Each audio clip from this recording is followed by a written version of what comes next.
Transcontinental Railroad obviously was a really important part of American history. Without the railroad, really the country could not have expanded in the way that it ended up doing. So I want to talk a little bit today about kind of some of the issues with the railroad and sort of how it got all that good stuff. This is kind of a fun topic for me. I like it. So let's go ahead and jump right in. So the first thing to kind of understand about the railroads is what railroads looked like prior to the Transcontinental Railroad, right? So first of all, that word transcontinental, it just means across the continent, right? So from East Coast to West Coast, Atlantic to Pacific, okay? So as we've already kind of talked about a little bit, railroads obviously existed prior to this period, well before the Civil War, all that good stuff. When you look at railroads, obviously, as we talked about a little bit before, most of them are in the north, right? And while, the railroads were used to travel north to south, really they were more for transporting goods and services across state lines. For the most part, railroads were not as popular, mostly because they weren't there. Freight, exactly. So once we start seeing railroads expand, that's where we're really going to see more passengers, right? So prior to the Transcontinental Railroad, if you lived in, let's go up here to Missouri. You lived in Missouri and you wanted to get to Washington State all the way out here on the West Coast. How'd you do that? How did you move across the country?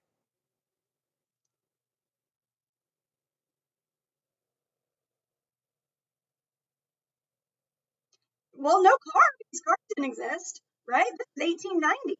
So how are we moving? Wagons, exactly, right? There's no trains yet. This is before the Transcontinental Railroad. So before we had trains, we had wagons, right? Now, if you've ever played like the Oregon Trail computer game or anything like that, think about what that would have been like, right? It took a really long time, at minimum 6 months. But honestly, it would probably take even longer than that, up to a year. Now, those wagons, we have to think of those wagons as like being where the people rode in, but actually those wagons were for carrying all of your goods and supplies. Most of the family walked. So you're walking from Missouri to Washington State, right? You're not riding in a cushy little wagon. You're gonna have to deal with, thieves and attacks by wild animals, maybe even Native Americans. You're going to have to deal with disease, running out of supplies and food. And it's a one-way trip, right? It's not like you can go back and visit for Christmas, because to go back and visit for Christmas, you have to leave by like June to get home. So traveling out west prior to the railroad was not a easy task, an easy task, right? This is something that's going to take a long time to do. Okay. So the railroad really is important because what that means is that you can travel across the country in a relatively short amount of time in comparison to, a 6-month to 1-year wagon trip, right? So Abraham Lincoln is the first person to actually sign the Transcontinental Bill into law. So the government says, we are going to pay for this railroad to get built. Now, if Lincoln's the one signing the bill, it's during the Civil War, right? So country's a little bit strapped for cash because of the war. So here's what Lincoln decides to do. He says, we're going to hire these two railroad companies. We're going to hire the Union Pacific Railroad Company and the Central Pacific Railroad Company. And instead of paying them in cash, we're going to pay them in land, right? So if you think about what these guys needed to build the railroad, right, you need land. They didn't own this land, right? That land was there. So the government says, look, we're going to give you the land to build the railroad on, and then we'll give you like a cash bonus once it's done, okay? So there's these two companies. One of them starts in Omaha, Nebraska, so that's right on the edge here of the state line, and one of them starts in Sacramento, California. And so the Central builds from west to east, the Union builds from east to west, and they're going to meet up right here in a little town called Promontory Point, Utah. Okay, so I want you to look at these two lines, right? With these two lines here, one of them is about twice as long as the other one, and they had a deadline. You've got to be at Promontory Point by this date. That, that's daunting, right? And so if you know you're racing to the finish and you got to be the guy that gets there first, right? It might look like the Central Pacific line has an advantage, but actually they don't. Because here's the deal. The Union Pacific line is crossing the Great Plains. What do the Great Plains look like? They're flat, right? There are no trees, there are no hills. It's just flat land. You're building straight across, right? Like there might be the occasional, landmark, but that's pretty easy to get around, right? You're building for that, the Union Pacific, you're building straightforward, easy. If you're building for the Central Pacific, you're building through that, right? That's the Rocky Mountains, baby. They are mountains of solid granite, right? They are called the Rocky Mountains for a reason. That is hard rock. You cannot just dig through that rock. There is one way to get through the Rocky Mountains, and that's to blast your way through, right? So in order to get through the Rocky Mountains, the Central Pacific has to use a chemical called nitroglycerin. You know anything about nitroglycerin? That sucker is real explosive, and it doesn't take much to set it off, right? It's very effective, but for the most part, it's incredibly dangerous. So while the Union Pacific had twice the amount of land to go, man, they're building flat and straight. It's easy. The Union Pacific, not so much. They are blasting through mountain. And in fact, the leader of the Central Pacific Railroad, the guy who was planning all of this, was a guy named Theodore, I think was his first name, Theodore Judah. And they called him Crazy Judah because they were like, holy crap, what's this guy think he's doing? He's nuts, right? So the railroads themselves were not obviously easy to build, okay, and required lots and lots and lots of workers. So this actually provided a really great opportunity for people who had trouble finding jobs at this point, namely immigrants and former slaves, right? So for the Union Pacific, moving from East Coast to West Coast, the immigrants that you're mostly going to be seeing working on the railroad are Irish European immigrants. Maybe a few Italian, a few Eastern European, but mostly Irish, right? You're also going to see a lot of former slaves, as I said, mostly single men. You're not going to see a lot of family men building the railroad because you're going to be leaving your family for a really long time. So for the most part, very straight, very, a lot of single men. There were also a lot of Civil War veterans who signed up for this. Again, the war's over. They're looking for a new job. Railroad seems like a great way to do it. It's a free trip out west, right? Like, yeah, you got to work for it, but once you're in Utah, you're done, right? You can stay out west. You didn't have to pay to travel. So seems like a relatively good deal, especially for single young men. Now, for the Central Pacific, they were having a little bit of harder time finding people to work because, again, the population of the West Coast is pretty small. You're going to have people who went out to California during the gold rush. You're going to have some families that moved out there, but really there aren't a lot of people that you're going to be able to find, at least not enough, to work this railroad. So the owners of the Central Pacific Railroad get an idea. And it's a pretty racist idea. And this idea is, you know what? Chinese people built that wall, right? Like they've got that big old wall in China. They must be really good at building stuff. We should get Chinese people to build the railroad. Okay. That's not how to, that's not a great logical jump there, but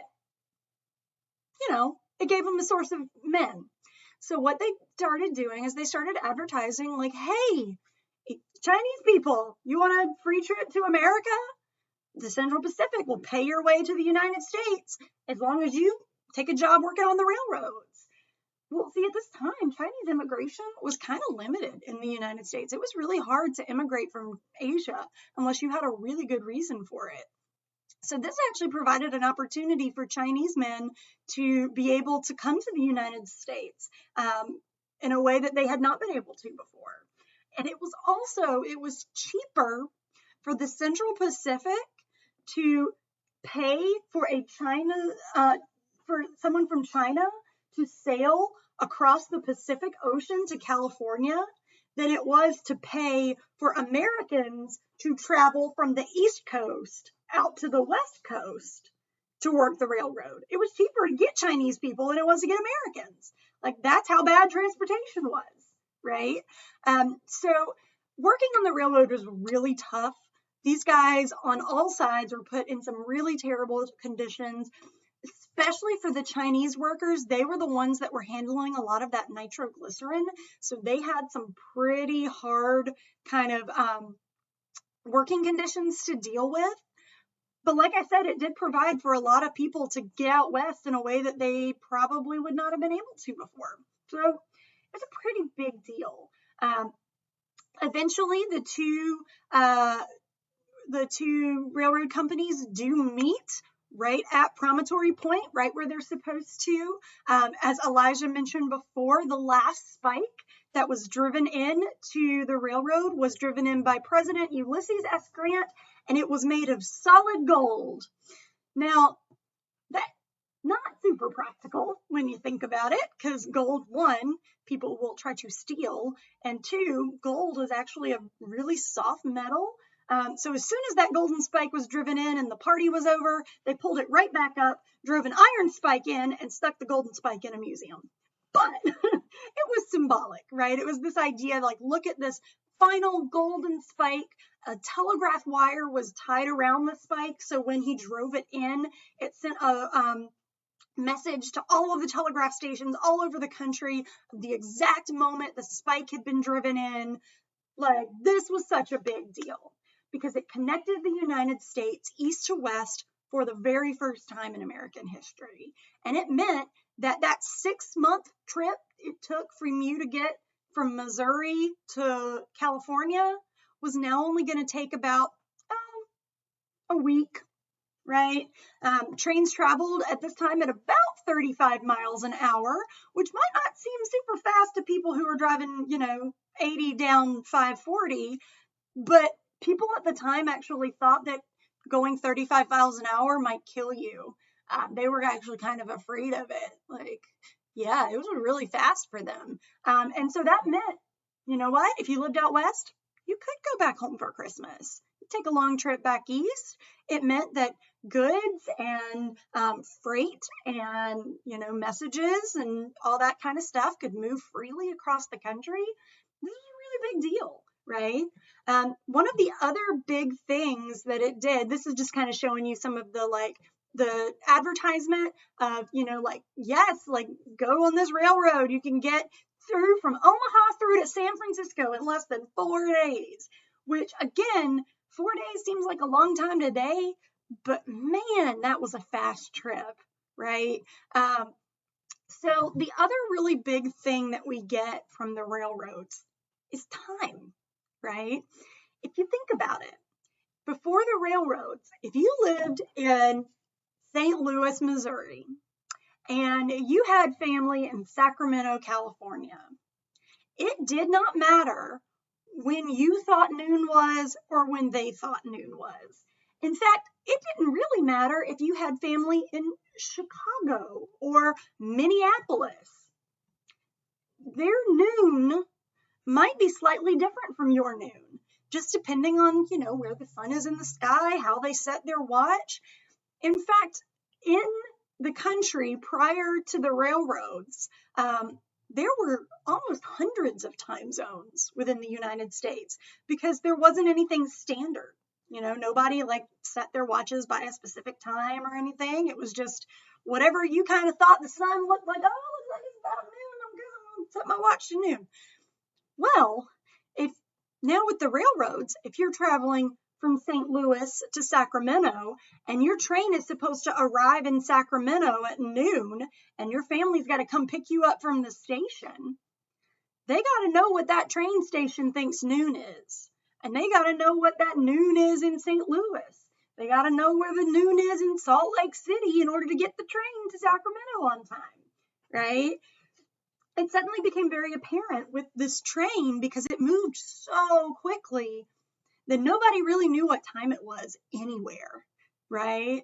So what they had to do was the government had to come in and say, all right, here's what we're going to do. We're going to set up time zones. And we're going to have 4 standardized time zones that we divide the country into so that we know the trains are going to run on time, right? We know that they can get there when they need to get there. So our thought of time and our definition of time that we have today comes because of this new, faster transportation that needed to take place. The other thing that gets invented by the railroads is Amazon.com. Now, wait a minute, Ms. Jones, they didn't have the internet in 1850. Well, you're right, they didn't. But what they did have was telegraph wires and the trains, right? So this really begins with a guy who is a telegraph operator in Chicago, Illinois. His name is Richard Sears. And he realizes that as a telegraph operator, he is able to contact other telegraph operators, right? Like you do your Morse code clicks and dashes, and then you're talking to somebody in, St. Louis. So he gets this shipment of watches that he decides that he's going to sell these watches to other telegraph operators. So he gets this big old box of watches and he starts, sending messages to other people across the country. Hey, I got these watches. Anybody want to buy a watch? 25 cents, $25, whatever it is. Let's see. It's $6, $5.87, right? That's how I'm going to sell you this watch for. So he starts shipping watches on the train that's right by him because the telegraph station was going to be right by the train station. They're right next door to each other. So he's got these watches, he's shipping them across the country, and he goes, that's a pretty good idea, right? So he gets this partner, a guy named Elvira Roebuck, and Sears and Roebuck start putting together a catalog. And this catalog, they send out to people all over the country 4 times a year. Get this catalog. This isn't just like a little flimsy little catalog. This thing is like several hundred pages long. It's that thick, right? And inside that catalog, you can buy everything from a pocket watch to a Colt 45, a pistol. You can buy a sewing machine. You can buy clothes, shoes, toys for your kids. You can buy just about anything, right? In fact, this is an advertisement from the early 1900s. You can buy a car through the Sears and Roebuck catalog. They had a big old warehouse in Chicago where they kept all their goods. And whenever somebody sent an order in, either through telegraph or through mail, they sent them their item on the train to wherever they were. And you just go pick up your car from the railroad station. And there you go. You've got a motor buggy, right?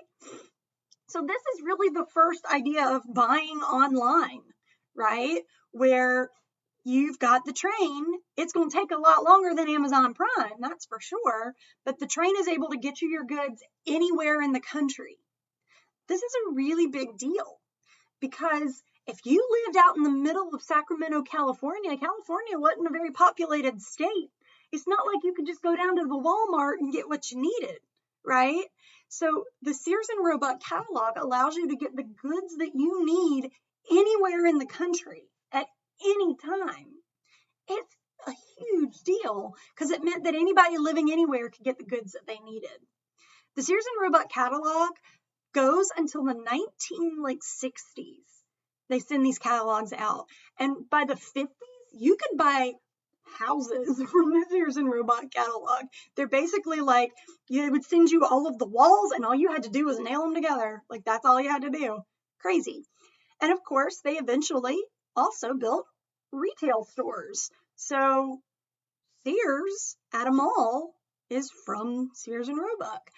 It is only very recently, like in the last 2 years, that Sears has started to go out of business. They've started to go bankrupt. So this company has lasted for almost 150 years, selling people the goods that they needed until Amazon drove them out of business, right? So the original Amazon was driven out by Amazon, right? So the railroad is huge. Between transportation, selling goods, travel, all of that, the railroad is such a big deal for connecting America. It meant that the East and West Coast really could unite for the first time. However, the railroad also had its negatives, okay? So let's go back to that Promontory Point photograph that I showed you before. You see back here, this is the sketch of the picture. You see the same guy with the champagne glass holding it up. Everybody's celebrating. It's all great. Look, like we've got pioneers and their wagons. We've got cowboys and even the Native Americans. Look how excited they are for the train. Well, not exactly. Remember I said that the train, like, was paid in land? Well, that land they were paid in, that was land that was already being used by somebody else, namely the Native Americans, right? Remember how I said that the Union Pacific, they didn't really have a whole lot of issues? Well, one of their big issues was the buffalo. You see, buffalo are real big, they're kind of slow, and they get in the way. There's millions of buffalo in the Great Plains, and if they start wandering through the tracks of your train's going to run behind, right? And so buffalo were actually a nuisance for the trains.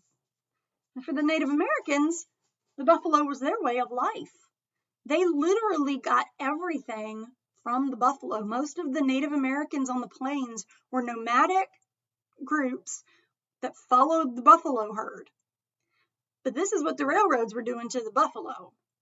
They hired men to stand on the front of the trains and shoot the buffalo to keep them off the tracks. As they were building the railroads, they hired men to kill the buffalo to keep them out of the way while they're building the tracks. Things are bad, right? And these buffalo, they are being killed by the thousands. You may have heard of a guy named Buffalo Bill Cody. We're actually going to talk a little bit more about him later on in the week. But Buffalo Bill Cody got his start killing buffalo for the railroad. It is estimated that Buffalo Bill Cody, by himself, because he was such a good shot, could kill 3,000 buffalo in a year. That's a lot of buffalo for one man to kill. The buffalo population in the West from the 1860s was estimated to be about 30 million buffalo, give or take. By the early 1900s, the buffalo population was down to 80 buffalo. 80. You could count that if you're 10 years old, right? The railroad drove the buffalo almost to extinction. And by driving the buffalo almost to extinction, they drove the Native Americans almost to extinction. So the trains had a lot of really good consequences, but they also had some really bad ones, right? There were definitely some things that did not go so great for a lot of people out west. Just to put this in perspective, this photograph shows 2 buffalo hunters that worked for the railroad, and they have collected all of these buffalo skulls. So this pile here is a pile of buffalo skulls. If we're going to be generous and say that this man is 6 feet tall, that means up here is 6 feet. And then you could probably fit this guy like 3 more times in this pile, all the way up. That is thousands of dead buffalo you're looking at in this picture, right? And if you look at it, the pile goes way, way, way back and way, way, way out this way. It continues outside of the picture. Yeah, right? Progress is good, but progress also comes with some really negative consequences. So as we are continuing to talk about Western expansion and all of the great things that came out of that, it's important to also remember that not everything that came out of it was great.